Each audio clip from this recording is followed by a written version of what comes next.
നമസ്കാരം. ശ്രീമദ് ഭാഗവതം മൂലം പ്രഭാഷണം ഭാഗം 401 401. ഓം ഗം ഗണപതയേ നമഃ. ഓം സം സരസ്വതേ സ്വാഹ. ഓം ശ്രീ ഗുരുഭ്യോ നമഃ. ഓം ശ്രീ രംഗനാഥ ശർമ്മണേ നമഃ. നാരായണ നാരായണ നാരായണ നാരായണ നാരായണ നാരായണ നാരായണ നാരായണ നാരായണ നാരായണ നാരായണ. ഓം ശ്രീകൃഷ്ണാർപ്പണമസ്തു. ഓം ശ്രീകൃഷ്ണായ പരബ്രഹ്മണേ നമഃ. ഓം ശ്രീകൃഷ്ണായ പരമാത്മനേ നമഃ. ഹരേ രാമ രാമ രാമ ഹരേ ഹരേ, ഹരേ കൃഷ്ണ കൃഷ്ണ കൃഷ്ണ ഹരേ ഹരേ. ഓം ശ്രീ രുക്മിണി സത്യഭാമാ സമേത ശ്രീ ഗോപാലകൃഷ്ണസ്വാമിനേ നമഃ. ശ്രീമദ് ഭാഗവതം ചതുർത്ഥ സ്കന്ധം 21-ാം അധ്യായത്തിലെ 32-ാമത്തെ ശ്ലോകത്തിൻ്റെ വാക്കാർത്ഥം പറഞ്ഞാൽ മതി. കാരണം ഇതിൻ്റെ മുമ്പത്തെ എപ്പിസോഡിലെ 32-ാമത്തെ ശ്ലോകം ഞാൻ വായിച്ചു.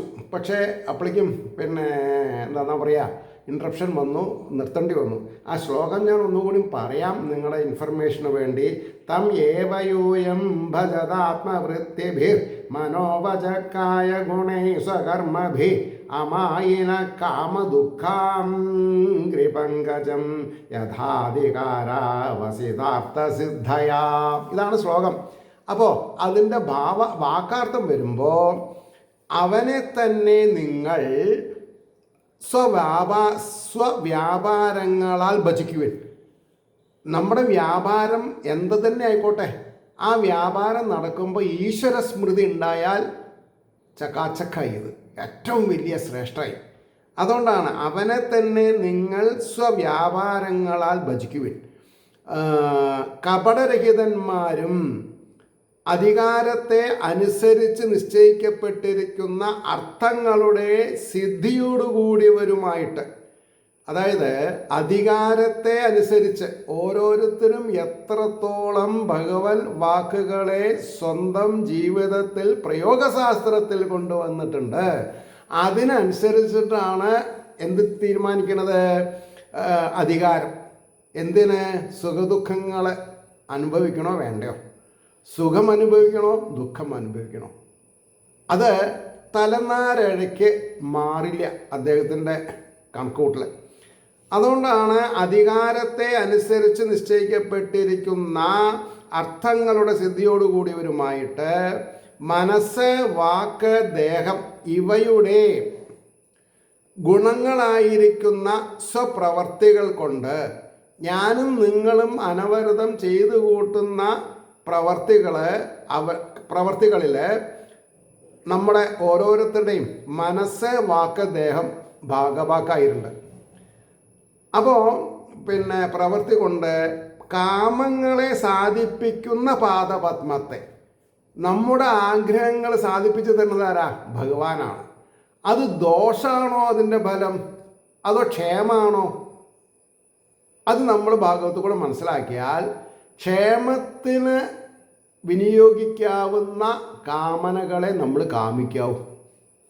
എന്നാൽ നമ്മൾ രക്ഷപ്പെട്ടു. ഭജിക്കുമെന്ന് പറഞ്ഞു. ഇനി ഇതിൻ്റെ ഭാവാർത്ഥം വളരെ എലോബറേറ്റ് ആയിട്ടാണ് പറഞ്ഞത്. എന്താ? ഭഗവത് ഭക്തിയുടെ പരമഫലത്തെ നിരൂപിച്ച ശേഷം വാട്ട് ഈസ് ഇറ്റ് എന്ന് പറയണ്ടേ? പരമഭക്തി എന്താ പറയണ്ടേ? അതാണ് ഭഗവത് ഭക്തിയുടെ പരമഫലത്തെ നിരൂപിച്ച ശേഷം സ്വപ്രജകളെ അതിൽ പ്രേരിപ്പിക്കുവാൻ രാജാവിന് സാധിക്കണം. അപ്പോൾ ഹേ പ്രജകളെ, നിങ്ങൾ അവരവരുടെ വർണ്ണാശ്രമാദികളെ അനുസരിച്ചുള്ള വ്യാപാരത്താൽ സമ്പാദിക്കുന്ന ധനാദികൾ കൊണ്ടും മനസ്സിൻ്റെ വ്യാപാരമായിരിക്കുന്ന ധ്യാനം, വാക്കിൻ്റെ വ്യാപാരമായ സ്തുതി, ദേഹത്തിൻ്റെ വ്യാപാരമായ പരിചര്യ എന്നീ കർമ്മങ്ങൾ കൊണ്ടും അപ്പോൾ ഇവിടെ എത്ര? 1 2 3 ഏതൊക്കെയാ 3 പറഞ്ഞു? ധനാദികൾ കൊണ്ട്, അതായത് അവരവരുടെ വർണ്ണാശ്രമാദികളെ അനുസരിച്ചുള്ള വ്യാപാരത്താൽ സമ്പാദിക്കുന്ന ധനാദികൾ കൊണ്ടും മനസ്സിൻ്റെ വ്യാപാരമായിരിക്കുന്ന ധ്യാനം കൊണ്ടും വാക്കിൻ്റെ വ്യാപാരമായ സ്തുതി. ഈശ്വരനെ സ്തുതിക്കാൻ അറിയണം. കയ്യിലുള്ള സമ്പത്ത് ഈശ്വരീയമായ കാര്യങ്ങൾ ചെലവഴിക്കും വേണം. മനസ്സിൽ ഈശ്വരൻ്റെ ചിന്തയും വേണം. അങ്ങനെ ആയാൽ നമ്മൾ രക്ഷപ്പെട്ടു. അല്ലെങ്കിൽ സംഗതി മഹാബുദ്ധ. അതുകൊണ്ടാണ് പറഞ്ഞത്, ദേഹത്തിൻ്റെ വ്യാപാരമായ പരിചര്യ എന്നീ കർമ്മങ്ങൾ കൊണ്ടും ഭക്തന്മാരുടെ സർവാഭീഷ്ടങ്ങളെയും സാധിപ്പിക്കുന്ന ഭഗവത് പാദപത്മത്തെ നിഷ്കപടന്മാരായിട്ട് ഭജിക്കുവിൻ. മറ്റുള്ളവരെ കാണിക്കാൻ വേണ്ടിയിട്ടല്ല, അവരവരുടെ അധികാരത്തെ അനുസരിച്ച് ഭജിക്കുന്നത് കൊണ്ട് പരമപുരുഷാർത്ഥ രൂപമായ മോക്ഷവും സകാമന്മാരാണെങ്കിൽ ആഗ്രഹിക്കുന്നത് സർവരും. അതായത് മോക്ഷമുണ്ട്, ഇനി ഭൗതികമുണ്ടോ അതുണ്ട്. പക്ഷെ ഭൗതികത്തിലായ നരകം കൂടും, മറ്റേത് നരകമില്ല, നേരെ ലയിക്കുകയാണ് പരമാത്മ ചൈതന്യത്തിൽ. അതേ അന്തേ മോക്ഷവും സിദ്ധിക്കുന്നുവെന്ന് ശാസ്ത്രത്താൽ നിശ്ചയിക്കപ്പെട്ടിരിക്കുന്നതിനാൽ ഭഗവത് ഭജനം അസാധ്യമാണെന്നുള്ള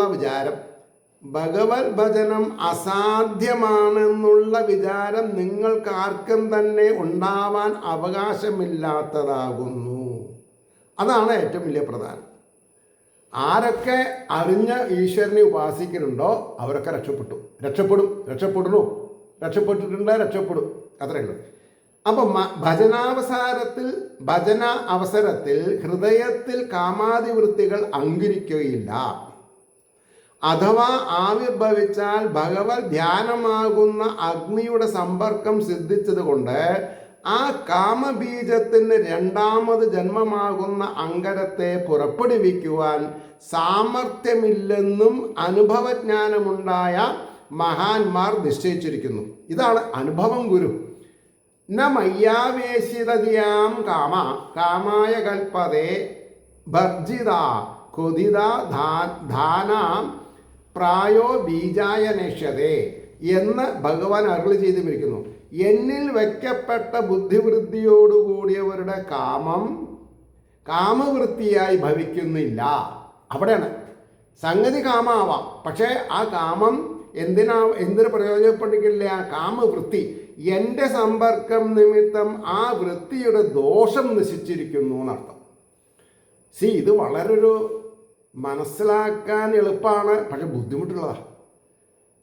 ഒരു യോഗിനെ സംബന്ധിച്ചിടത്തോളം ഒരു ഉദാഹരണം പറയാം, എത്രയോ ഉദാഹരണമുണ്ട്. ഭാഗവത മഹാത്മ്യത്തില് 7 ജന്മം സന്താനങ്ങൾ അറിയിക്കാത്ത ആത്മദേവന്റെ പരിദേവനങ്ങൾ മനസ്സിലാക്കിയിട്ടുള്ള യോഗിശ്രേഷ്ഠൻ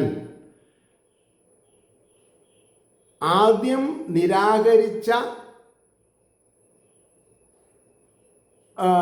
കാര്യത്തെ സാധിപ്പിച്ചു കൊടുക്കാനാണ് ഒരു ഫലം കൈ കൊടുത്തത്.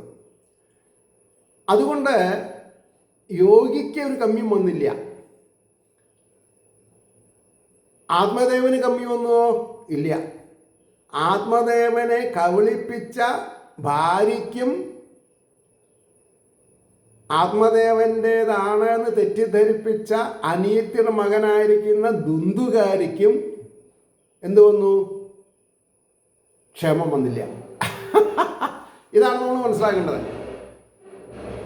അപ്പം ഇവിടെ കർമ്മം ചെയ്യുന്നവൻ ഏതടിസ്ഥാനത്തിൽ എന്ത് കർമ്മം എപ്പോ ഏതവസരത്തിൽ ചെയ്തു, അവൻ മറ്റുള്ളവർക്ക് കാമനകൾ എന്ന് തോന്നുന്നതാണെങ്കിൽ കൂടി യോഗി ചെയ്യുന്ന കർമ്മം എന്താവണില്ല? കാമവൃത്തിയാവണില്ല. അതായത് ഭഗവാന്റെ ഉള്ളിലുള്ള ജ്ഞാനമാകുന്ന അഗ്നിയിലെ ആ കാമവൃത്തി ഇല്ല, നശിച്ചു. ഇതാണ് നമ്മൾ മനസ്സിലാക്കേണ്ടത്. അപ്പോൾ എൻ്റെ സമ്പർക്കം നിമിത്തം ആ വൃത്തിയുടെ ദോഷം നശിച്ചിരിക്കുന്നു. അങ്ങനെയാണ്. അപ്പോൾ വറുത്ത വിതച്ചാൽ മുളയ്ക്കാതിരിക്കുന്നത് പോലെ, അതാണ് പ്രത്യേകം ശ്രദ്ധിക്കണം. വറുത്ത വിത്ത് വിതച്ചാൽ മുളയ്ക്കാതിരിക്കുന്നത് പോലെ ഭക്തകാമം പുനഃസംസാര കാരണമായിരിക്കുകയില്ല. ഭക്തന്മാരുടെ കാമനകൾ അപകടം വരുത്തില്ല എന്നർത്ഥം. അതാ പറഞ്ഞത്. എന്നാണ് ഭഗവാന്റെ വചനം. ഇത് ഭഗവാന്റെ വചനമാണ്. അപ്പോൾ അതിനാൽ ഭജനം ഭക്തിക്കും മുക്തിക്കും കാരണമെന്ന്, അതാണ് ഭക്തിമുക്തിപ്രദ. ഭക്തിക്കും മുക്തിക്കും, ഭോഗത്തിനും ഐശ്വര്യത്തിനും മുക്തനും കാരണമെന്ന് നിശ്ചയിച്ച് ഭഗവാനെ തന്നെ നിങ്ങൾ ഭജിക്കുവിൻ എന്ന് പറഞ്ഞത്. ഇനി അടുത്ത ശ്ലോകം 33 എന്താണ്? അസാവിഹാനേക ഗുണോ അഗുണോ അധ്വര പൃഥക്വിധ ദ്രവ്യഗുണക്രിയോക്തിഭി സംബന്ധ്യതേ അർത്ഥാശയലിംഗനാമഭിർ വിശുദ്ധ വിജ്ഞാനഘനസ്വരൂപതാം. എന്താണ് വാക്കാർത്ഥം പറയാം? സ്വരൂപത്താൽ വിശുദ്ധനും വിജ്ഞാനഘനനും ഗുണാതീതനുമായിരിക്കുന്ന ഇവൻ ഇവിടെ ലോകത്തിൽ ഭിന്നങ്ങളായിരിക്കുന്ന ദ്രവ്യങ്ങൾ, ഗുണങ്ങൾ, ക്രിയകൾ, ഉക്തികൾ അതായത് വാക്കുകൾ എന്നിവ കൊണ്ടും അർത്ഥം, ആശയം, ലിംഗം, നാമം എന്നിവ കൊണ്ടും അനേകം ഗുണങ്ങളോട് കൂടിയ യജ്ഞമായിട്ട് ഭവിച്ചിരിക്കുന്നു. ഇതാണ് വാക്കാർത്ഥം. ഇനി അതിൻ്റെ ഭാവാർത്ഥം വരുമ്പോഴോ, ഭഗവാനെ ഭജിക്കുവിൻ എന്നുപദേശിച്ചുവല്ലോ. ഭജിക്കേണ്ടതായ ക്രമത്തെ ഈ ശ്ലോകം കൊണ്ട് ഉപദേശിക്കുന്നു. എല്ലാറ്റിനും ഒരു ഓർഡർ ഉണ്ട്, ആ ഓർഡർ ശരിയാവണം. അതെങ്ങനെ? ഭജിക്കുന്ന താനും ഭജനം എന്ന കർമ്മവും ഭജിക്കുവാൻ ഉപയോഗിക്കുന്ന യാഗാദികളും ഭഗവാനിൽ നിന്ന് ഭിന്നങ്ങളല്ലെന്നുള്ള ഭാവനയുടെ ധാർഢ്യമാണ് ഭക്തന് പരമഫലത്തെ ജനിപ്പിക്കുന്നതെന്നുള്ള രഹസ്യത്തെ. ഇതെല്ലാം ഗോപ്യം എന്ന് പറയാൻ കാരണം എന്താ? ആഗ്രഹാഭിലാഷങ്ങൾ ഇല്ലാത്തവരുമാണ് ഉപദേശിക്കാൻ. എന്നാൽ അവനെ മോക്ഷം കിട്ടുള്ളൂ. ആഗ്രഹാഭിലാഷങ്ങൾ തീരാത്തവന്, യോഗിയാവാത്തവന് ഇത് ഉപയോഗിക്കാൻ പാടില്ല. അതുകൊണ്ടാണ് രഹസ്യത്തെയാണ് ഈ ശ്ലോകത്തിൽ സൂചിപ്പിക്കുന്നത്. ഭഗവാന്റെ പരമാർത്ഥമായ സ്വരൂപം പരിശുദ്ധമായ ജ്ഞാനം മാത്രമാകുന്നു. ജ്ഞാനം മാത്രമാണ് ഭഗവാന്റെ രൂപം, അതിൽ ലെസ് ഒന്നുമല്ല. ജ്ഞാനവാൻ ലഭതേ കാര്യം. അപ്പം ജ്ഞാനം ആർക്കുണ്ട്? ജ്ഞാനിയാണ് ഈശ്വരൻ. അങ്ങനെ പറയാം. ജ്ഞാനിക്ക് ഈശ്വരൻ അടിമയാവണമെന്നാണ് പറഞ്ഞത്. എന്ന് പറഞ്ഞാൽ എന്താർത്ഥം? ഭഗവാൻ അയാളെ ഉള്ളംകൈയിലെ വെണ്ണ പോലെ കാത്തു സൂക്ഷിക്കണമെന്നർത്ഥം. അപ്പോൾ അതിനാൽ ഭഗവാൻ പ്രാകൃത ഗുണങ്ങളുടെ സംബന്ധം കൂടാതെ നിത്യാനന്ദമൂർത്തിയായിരിക്കുന്നുവെങ്കിലും ജീവാനുഗ്രഹത്തിനായിട്ട് ലോകത്തിൽ ഭിന്നമായിരിക്കുന്ന ദ്രവ്യങ്ങൾ, ഗുണങ്ങൾ, കർമ്മങ്ങൾ, മന്ത്രങ്ങൾ, സങ്കല്പങ്ങൾ, പദാർത്ഥശക്തികൾ എന്നിവയായിട്ടും ഇവയാൽ അനുഷ്ഠിക്കപ്പെടുന്ന യജ്ഞങ്ങളായിട്ടും ഭവിച്ചിരിക്കുന്നു.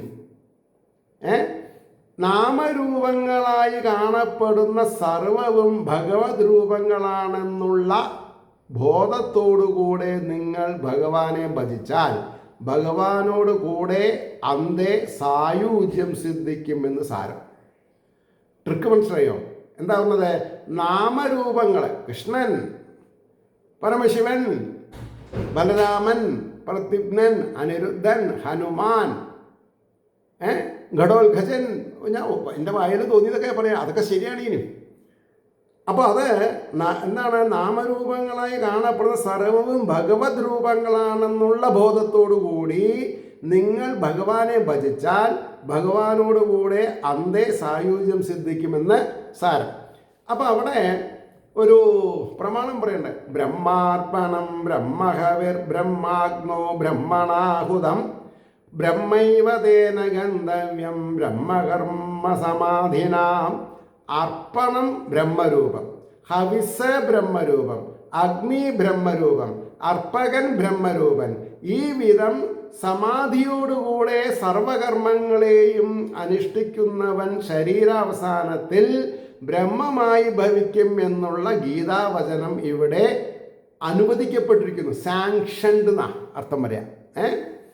ഇനി 34-ാമത്തെ ശ്ലോകം നോക്കൂ. പ്രധാനകാലാശയധർമ്മ സംഗ്രഹേ ശരീരയേഷ പ്രതിബദ്ധ്യചേതനാം ക്രിയാഫലത്വേന വിഭുർവിഭാവൃതേ യഥാനലോ ദാരുഷു തദ്ഗുണാത്മകാം. അപ്പോൾ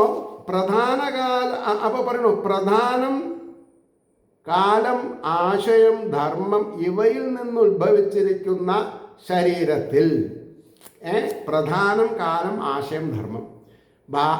സ്ത്രീ പുരുഷന്മാരുടെ സംയോഗ സമയത്തുണ്ടാവുന്ന മാനസിക ഗുണങ്ങളാണ് അവരിൽ നിന്ന് ഉൽപ്പാദിക്കപ്പെടുന്ന കുട്ടിയുടെ ഇൻ്റലിജൻസ്. ഇത്രയും ഭാഗവതം ക്ലിയറായിട്ട് പറഞ്ഞിട്ടുണ്ട്. അപ്പോൾ വിദ്വാൻമാർക്ക് അവർക്ക് ഉണ്ടാവുന്നത് സ്ത്രീയാണോ പുരുഷനാണോ പ്രെഡിക്റ്റ് ചെയ്യാൻ പറ്റും. പക്ഷെ എന്ത് വേണം? ഗർഭം ധരിച്ചതോടുകൂടി രാമായണവും ഭാഗവതവും വായിക്കണം. അതാണ് ഏറ്റവും വലിയ അമൃത്. അതാണ് പിന്നെ ശരീരത്തിനെയും വളരുന്ന കുട്ടിക്കും ഗുണമായിട്ട് മാറുന്നത്. അപ്പോൾ പറഞ്ഞു, ശരീരത്തിൽ വ്യാപിച്ചിരിക്കുന്ന ഇവൻ ബുദ്ധിവൃത്തിയെ പ്രാപിച്ചിട്ട് മരങ്ങളിൽ അഗ്നി അവയുടെ ഗുണത്തെ അനുസരിച്ച് രൂപത്തോടു കൂടിയതെന്ന പോലെ ക്രിയാഫലമായിട്ട് കാണപ്പെടുന്നു. വളരെ ഇൻട്രിക്കേറ്റ് പോയിൻ്റാണിത്. ഇതാണ് ഇമാതിരി കാര്യങ്ങളൊക്കെ എപ്പം മനസ്സിലാക്കണം? 6, 8, 10, 12 വയസ്സിൻ്റെ ഉള്ളിൽ. അപ്പോൾ ഇതിൻ്റെ ഒരു എന്താണ് പറയുക, ഈ അധ്യായത്തിൻ്റെ 21-ാം അധ്യായത്തിൻ്റെ ഒരു അർത്ഥതലം, പൃഥു തൻ്റെ സഭാവാസികളെ പ്രേരിപ്പിക്കുന്ന ഈശ്വരീയത എന്താണെന്നാണ് മനസ്സിലാക്കേണ്ടത്. യാഗാദികളും അവയ്ക്ക് ആവശ്യമായ ദ്രവ്യങ്ങളും ഭഗവാൻ തന്നെ എന്ന് ഉപദേശിച്ചതിൻ്റെ ശേഷം ഫലവും ഭഗവാന്റെ സ്വരൂപത്തിൽ നിന്ന് ഭിന്നമല്ലെന്ന് ഉപദേശിക്കുന്നു. ഭഗവാൻ, അതാണ് ഞാൻ എപ്പോഴും, ഞാൻ അറിഞ്ഞിട്ടാണോ പറഞ്ഞത് അറിയാതെ കൊണ്ട് എന്നെ കൊണ്ട് പറയിപ്പിക്കുകയാണെന്ന് എനിക്ക് പറയാൻ പറ്റില്ല. പക്ഷേ സത്യം എന്താ? അന്നന്ന് വരുന്ന വിപരീത ഫലങ്ങളെ കൂടി ഭഗവാന്റെ പ്രസാദമാണെന്ന് മനസ്സിലാക്കാനുള്ള ഒരു ബുദ്ധി നമ്മൾക്ക് ഉണ്ടായാൽ നമ്മൾ രക്ഷപ്പെട്ടു. കാരണം അത് ഭഗവാനാണ്. അപ്പം അതാണ് പറഞ്ഞത്, യജ്ഞഫലം ഭഗവാനാണ്. യജ്ഞഫലം എന്ന് പറഞ്ഞാൽ ഞാനും നിങ്ങളും അനവരതം ചെയ്തു കൂട്ടുന്ന എല്ലാ കർമ്മങ്ങളും ഈശ്വരാർപ്പണമായിട്ടുള്ള കർമ്മങ്ങളായിരിക്കണം. അപ്പോൾ അതിൻ്റെ ഫലം പാപമായാലും പുണ്യമായാലും, അല്ലെങ്കിൽ അതിൻ്റെ ഫലം ദുഃഖമായാലും ക്ഷേമമായാലും ഒരേപോലെ സമദൃഷ്ടിയോടുകൂടി ഇരിക്കാനാണ് പഠിപ്പിക്കുന്നത്. സന്തോഷം വരുമ്പോൾ തുള്ളിച്ചാടും വേണ്ട, നഷ്ടം വരുമ്പോൾ താടിക്ക് കയ്യിൽ വെച്ചിട്ട് ഇരിക്കണ്ട, ആരെയും കുറ്റം പറയണ്ട, ആര് മുഖാന്തരം ആണ് എനിക്ക് ദുഃഖം, ആര് മുഖാന്തരമാണ് എനിക്ക് സൗഖ്യം, അത് അണ്ടർസ്റ്റുഡാണ്, ഭഗവാനാണത്. അതുകൊണ്ടാണ് പറഞ്ഞത് ആനന്ദസ്വരൂപമായിരിക്കുന്നതാണെന്ന് അനുഭവസ്ഥന്മാർക്കറിയാം. ഓരോ കർമ്മങ്ങളുടെയും ഫലം പര്യവസാനത്തിൽ ആനന്ദസ്വരൂപമായിരിക്കുന്നതാണെന്ന് അനുഭവസ്ഥന്മാർക്കറിയാം. എങ്ങനെയെന്നാൽ എന്തൊരു കർമ്മം ചെയ്യുമ്പോഴും സകാമന്മാർ ഒരു ഫലത്തെ സങ്കല്പിക്കുന്നു. ആ ഫലം സിദ്ധിക്കുമ്പോൾ അവർ ആനന്ദം അനുഭവിക്കുന്നു. ഇല്ലേ? അത് ഇപ്പോൾ വിചാരിക്കാണ്ട് ഒരു ഡസൻ വാങ്ങാം, ലാഭത്തിൽ കിട്ടി വിചാരിക്കാം, അപ്പം നമ്മൾ ആനന്ദിച്ചു. പക്ഷെ വീട്ടിൽ വന്ന് കഴിക്കുമ്പോൾ അത് പുളിരസമാണെന്ന് വെച്ചാലോ ആ താൽക്കാലിക ആനന്ദം അതോടുകൂടി കഴിഞ്ഞു. നേരെ മറിച്ച് അത് നല്ല മധുരിമ ഉള്ള പഴമാണെങ്കിലോ ആ ആനന്ദം എക്സ്റ്റൻഡായി. അപ്പോൾ ഒരു സാധനം ആഗ്രഹിച്ചത് കിട്ടിയപ്പോൾ ആനന്ദം, അതിൻ്റെ ഫലവൃത്തി ദോഷമാണോ ഗുണമാണോ അതിനനുസരിച്ച് സുഖം ദുഃഖം ഉണ്ടാവും. അതുകൊണ്ടാണ് പറഞ്ഞത് ഈ ആനന്ദം ഭഗവാന്റെ സ്വരൂപത്തിൽ നിന്ന് ഭിന്നമല്ല. അപ്പം ഞാനും നിങ്ങളും ഇതിൽ നിന്ന് അനുഭവിക്കുന്ന ചില മുഹൂർത്തങ്ങളുണ്ട്. ആ മുഹൂർത്തങ്ങൾ ഭഗവാൻ തന്നെയാണ് നമ്മൾക്ക് സംജാതമാക്കി തന്നിട്ടുള്ളത്. ആ സമയത്തെങ്കിലും നമ്മൾക്ക് പാപഭംഗിലമായ ഒരവസ്ഥ ഇല്ലാതെ കണ്ടിരിക്കുന്നുണ്ടല്ലോ. ഭഗവാനെ അങ്ങയ്ക്ക് നമസ്കാരം. അത്രയേ ഉള്ളൂ. അപ്പോൾ പറയുന്നു, ഏതസ്യൈവാനന്ദസ്യാന്യാനി ഭൂതാനി മാത്രം ഉപജീവന്തി. ഒരു പ്രമാണം പറയണ്ടേ, ഈ ആനന്ദത്തിൻ്റെ മാത്രയെ തന്നെ എല്ലാ പ്രാണികളും അനുഭവിക്കുന്നു എന്നാണ് ശ്രുതി നമ്മെ ബോധിപ്പിക്കുന്നത്. പ്രധാനം എന്ന് പറയപ്പെടുന്ന പ്രകൃതിയുടെ സത്വാദി ഗുണങ്ങളെ ക്ഷോഭിപ്പിക്കുന്ന കാലം, അന്ധക്കരണം പ്രാണികളുടെ പുണ്യപാപരൂപമായ അദൃഷ്ടം എന്നിവയുടെ സംഘാതത്തിൽ നിന്ന് ജനിച്ചിരിക്കുന്ന ഈ ശരീരത്തിൽ സച്ചിദാനന്ദഘനനായ ഈ ഭഗവാൻ ബുദ്ധിതത്വത്തിൽ ബോധരൂപേണ പ്രതിഫലിച്ചിട്ട്, അവിടെയാണ് എന്താണ് ബോധരൂപേണ. ബോധമില്ലെങ്കിൽ എന്ത് ചെയ്യാൻ പറ്റും? നമ്മൾക്ക് എപ്പോഴാണ് ബോധം മുറയ്ക്കണത്? ഒരു 3-3.5 വയസ്സൊക്കെ ആവും ഇല്ലേ? അതുവരെ മലീനസമായ സാഹചര്യത്തിലാണ് നമ്മൾ ജീവിക്കുന്നത്. കൊതുകും ഈച്ചയും വന്ന് കടിക്കുമ്പോൾ രോദനം ചെയ്യാന്നല്ലാണ്ട് അവയെ ആട്ടാനോ അല്ലേ നമ്മളെ കൊണ്ട് സാധിക്കില്ല. അപ്പോൾ ആ ബോധം ഉറച്ച ശേഷം പിന്നെന്ത് ചെയ്യാൻ പാടില്ല? മറ്റുള്ളവർക്ക് വേദനാജനകമായിട്ടുള്ള ഒരു സാഹചര്യം വാക്കുകൊണ്ടും സങ്കല്പം കൊണ്ടും പ്രവൃത്തി കൊണ്ടും നമ്മളിൽ നിന്ന് ഉണ്ടാവരുത്.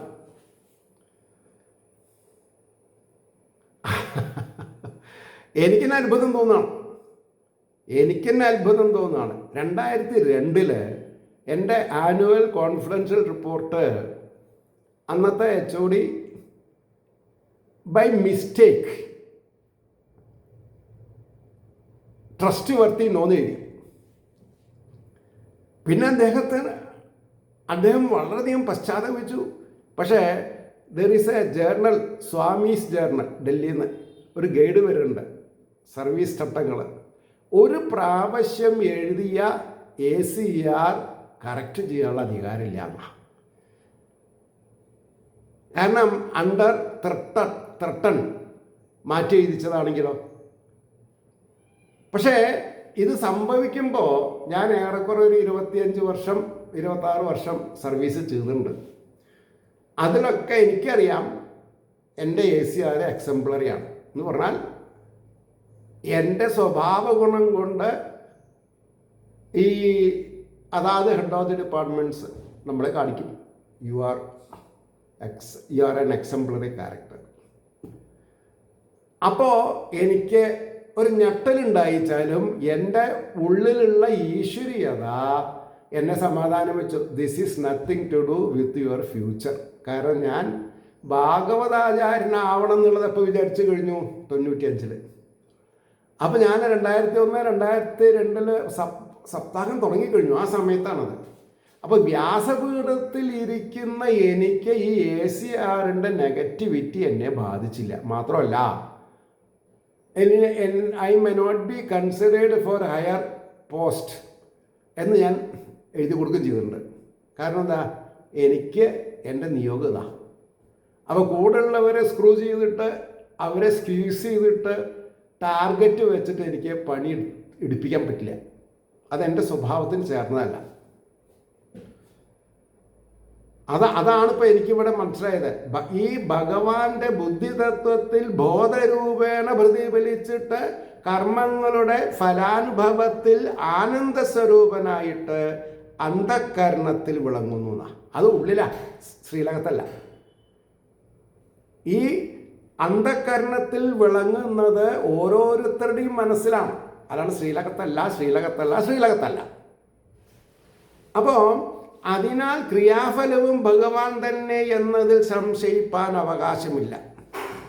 അതായത് പഴനിയാണ്ടവനും അല്ലേ ഈ അയ്യപ്പനും ഒക്കെ നമ്മളവിടെ പോയോ പോയില്ലേ, അവരൊക്കെ ഈ ചൈതന്യത്തിൻ്റെ അംശങ്ങളാണ്. അത് നമ്മുടെ ഉള്ളിലാണ്. അതാണ് ക്രെഡിറ്റ് തരുന്നത്.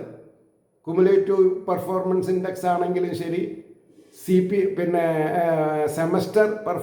SPI സെമസ്റ്റർ പെർഫോമൻസ് ഇൻഡെക്സ് ആണെങ്കിലും ശരി, അതാണ് ബുദ്ധിവൃത്തിയുടെ നാനാഭാവം നിമിത്തം ആനന്ദത്തിനും താരതമ്യം അനുഭവപ്പെടുന്നു എന്നാണ്, വ്യത്യാസം അനുഭവപ്പെടുന്നു എന്നാണ്. ഏതുപോലെ എന്നാൽ അഗ്നിക്ക് ഉപാധിയായിരിക്കുന്ന വിറകിൻ്റെ സ്ഥൗല്യം, അതായത് കൃഷാണോ, വണ്ണം കുറഞ്ഞതാണോ, വണ്ണം ഉള്ളതാണോ, ഉള്ളു പോടാണോ, അതിനൊക്കെ അനുസരിച്ചിട്ട് അഗ്നിയുടെ രൂപത്തിന് വ്യത്യാസം വരും.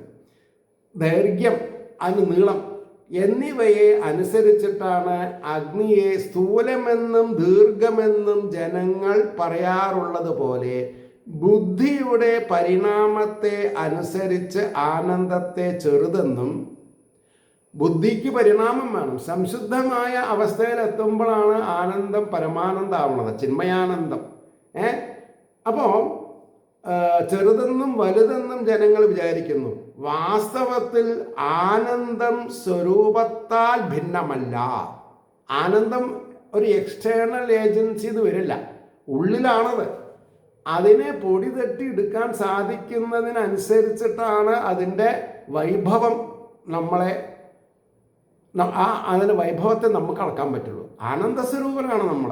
അവർ destiny is to entertain others. Simultaneously നമ്മളും സന്തോഷിക്കാം, ആനന്ദിക്കാം.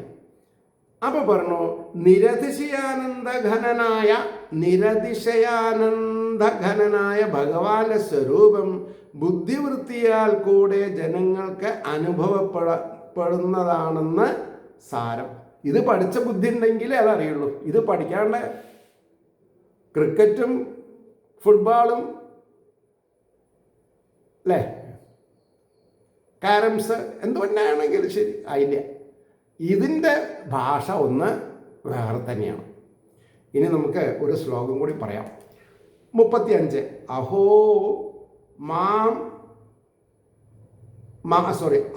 മമാം ഈ വിതരന്ത്യനുഗ്രഹം. എന്താണ്, ഞാൻ ഒന്നുകൂടി നോക്കട്ടെ കേട്ടോ. അല്ല സോറി, മാമക അഹോമാ.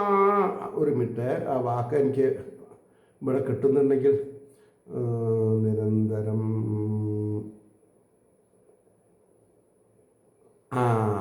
മമ അമീനാണ് ഇവിടെ. മമ അമീൻ. അപ്പോൾ കാരണം നമ്മളിപ്പോൾ സംസ്കൃതം പഠിച്ചിട്ടില്ല, അപ്പോൾ വാക്കാർത്ഥത്തിൽ നിന്ന് പിടിച്ചെടുക്കാൻ പറ്റും ചിലത്, ഒരു 90% എടുക്കാം. പക്ഷേ അതിനുള്ള സാവകാശം കിട്ടുന്നില്ല സത്യം പറഞ്ഞാൽ. അതാ.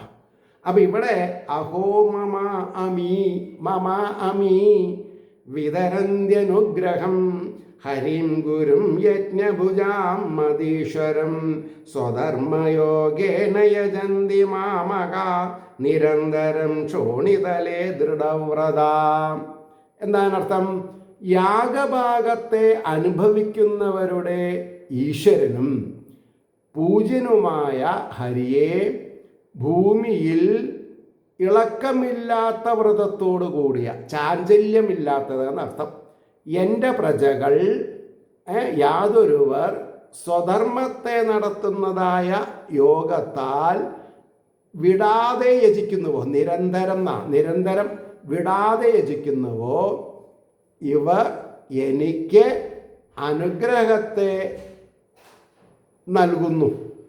അതായത് നമ്മുടെ കുട്ടികൾ നല്ല വഴിക്ക് പോയാൽ അതിൻ്റെ ആട്ടിലൊന്നും നമുക്ക് തന്നെയാണ്. നേരെ മറിച്ച് പാരൻ്റ് എന്നുള്ള നിലയ്ക്ക് നമ്മളാണ് തെറ്റ് ചെയ്യിച്ചാലോ നമ്മുടെ ദോഷത്തിൽ ആറിലൊന്നും അവർക്കും കിട്ടും. അപ്പം രാജാവിനെ സംബന്ധിച്ചിടത്തോളം ബഹുഭൂരിപക്ഷം പ്രജകളെ സന്മാർഗത്തിൽ സഞ്ചരിച്ചാൽ രാജാവ് ഐശ്വര്യത്തിൻ്റെ മൂർത്തിഭാവമായി തീരും. അതാണ് ഇവിടെ പറഞ്ഞത്, അനുഗ്രഹത്തെ നൽകുന്നു, ഭാഗ്യം. ഇനി അതിൻ്റെ ഭാവാർത്ഥമാണ് പറഞ്ഞത്. ഇപ്രകാരം പ്രജകളെ ഭജനമാർഗത്തിൽ ഉന്മുഖന്മാരാക്കുവാനായി ഉപദേശിച്ച ശേഷം, ഇപ്രകാരം പ്രജകളെ ഭജനമാർഗത്തിൽ ഉന്മുഖന്മാരാക്കുവാനായി ഉപദേശിച്ച ശേഷം സ്വതേ തന്നെ ഈ വിധം ഭജിച്ചുകൊണ്ടിരിക്കുന്നവരെ കുറിച്ച് അഭിനന്ദിച്ച് പറയുന്നു. യാഗഭാഗങ്ങളെ സ്വീകരിച്ച് ഫലം നൽകുന്ന ഇന്ദ്രാദിദേവന്മാരുടെയും അധീശ്വരനും സർവപൂജനുമായ ശ്രീഹരിയെ ദൃഢമായ വ്രതത്തോടുകൂടെ സ്വധർമാനുഷ്ഠാന രൂപമായ യോഗത്താൽ ആർ പൂജിച്ചു കൊണ്ടിരിക്കുന്നുവോ എൻ്റെ ആ പ്രജകൾ എനിക്ക് ഭാഗ്യത്താൽ അനുഗ്രഹം നൽകുന്നവരാകുന്നു. പ്രജകളാണ് രാജാവിന് അനുഗ്രഹം നൽകുന്നത്. അവരുടെ ആ കർമ്മത്തിൻ്റെ 1/6 ഫലം എനിക്ക് സിദ്ധിക്കുന്നതാകയാൽ അവരാണ് എന്നെ അനുഗ്രഹിക്കുന്നവർ ഈശ്വരൻ്റെ രൂപത്തിൽ. ഈ ഒരു ട്രാൻസ്ലേഷൻ ഉണ്ടല്ലോ, ഞാൻ എപ്പോഴോ ഈ ആറിലൊന്ന് മുഴങ്ങാത്ത പ്രഭാഷണമില്ല. പക്ഷെ ഇത് എവിടെ കിടക്കണത് എന്ന് ചോദിച്ചാൽ എനിക്ക് പറയാൻ പറ്റില്ല. ഇപ്പം എനിക്ക് ഓർമ്മയുണ്ട്, പക്ഷെ കുറച്ച് കഴിഞ്ഞാൽ മറക്കും. കാരണം എന്താ, 47 വയസ്സ് മുറക്കാൻ നമ്മൾ തുടങ്ങിയത്. അതിന് തുടങ്ങാൻ കാരണം ഒരു ഗണിക നമ്മുടെ ഉള്ളിലുണ്ടായിരുന്നു. അതിനെ എൻ്റെ കാരണവരെ ഊതി പെരുപ്പിച്ച് വലിയൊരു ഫയറാക്കി മാറ്റി. അതാണ് സത്യം. അവിടെ നമ്മൾ നോക്കിത്താം. ഏവർക്കും ശ്രീഹരിയുടെ അനുഗ്രഹാശസ്സുകൾ നിർലോഭമുണ്ടാവട്ടെ എന്ന് ആശംസിക്കുകയും നമ്മുടെ ഓരോരുത്തരുടെയും പ്രാർത്ഥന ലോകാസമസ്ത സുഖിനോ ഭവന്തു ആയിരിക്കട്ടെ എന്ന് സ്മരിക്കുകയും ചെയ്തുകൊണ്ട് വാക്കുകൾ ഉപസംഹരിക്കുന്നു. നമസ്കാരം. നാളെ കാണാം.